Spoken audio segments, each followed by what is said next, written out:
Kaasamislabor koosneb kahest osast. Kõigepealt kaasamine, kus on võimalik iseendas olevat tarkust ja kogemust kasutada, jagada, esile tuua ning koos luua lahendusi. Ning laborist, mis tähendab seda, et sul on võimalik heas professionaalses seltskonnas ja keskkonnas oma ideid testida.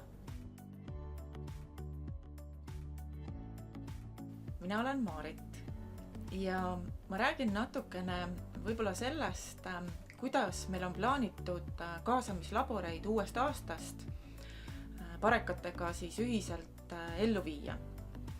Ma räägin erinevatest sammudest ja tegevustest. Meie protsess saab alguse sellest, et Pare pakub omalt poolt välja sobivad kuupäevad, millal võiksid kaasamislaborid toimuda. See info pannakse kõikidele osalejatele välja Pare spetsiaalsele kodulehele ja kõik, kes on huvitatud kaasamislaboris oma teema esitlemisest, mõnele probleemile või väljakutsele toe, soovituste ja lahenduse leidmisest, siis just kõik need inimesed on oodatud valima kuupäevi ja pakkuma välja teemasid. Kui teemad on välja pakutud, siis on võimalik kõikidel ülejäänud huvilistel ja soovijatel ennast kirja panna ka osalejaks.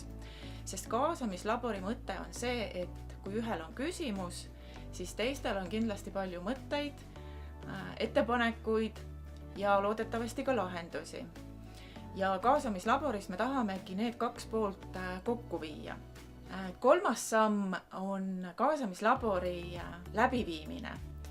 Ja siin on suur roll ühest küljest nii teema esitlejal ja küsimuse probleemi tõstatajal, kindlasti Parel, kes toetab meid korraldusliku poole pealt, aga kindlasti ka kõikidel osalejatel. Ja läbiviimise osas meil kindlasti mingisuguseid piiranguid ei ole. Me soovitame valida teema algatajal kõige mõistlikum ja sobivam metoodika, kuidas seda kaasamislaborit efektiivselt läbi viia ja tõepoolest saada sealt need vastused, mis teda huvitavad. Kaasamislaboris osalemiseks ei ole vaja osalejatel mingisugust ettevalmistust. Oluline on see, et see teema kõnetab, inimesed tulevad kohale ja kõik ülejäänu organiseerime juba meie. Ja viimaseks sammuks on järeltegevused ja järeltegevuste osas me samuti ei ütle, et see on kohustuslik. Kindlasti tekib kõikidel osalejatel mõtteid, nii teema algataja kui ka iseenda ettevõtte ja töö osas. Aga me jätame selle teema algataja enda otsustada, kui palju ta sellest kaasamislaborist saadud mõtetest rakendab oma töös, millisel kujul ta seda teeb, mis on lõpptulemus, mis on mõjutegurid. See kõik on tegelikult tema enda otsustada.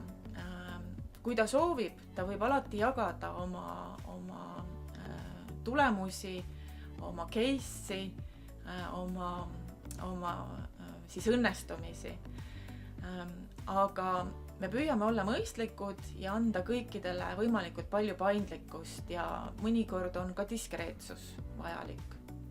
Tule, esita oma teema või võtta osa, Pare aitab ja toetab sind terve protsessi vältel.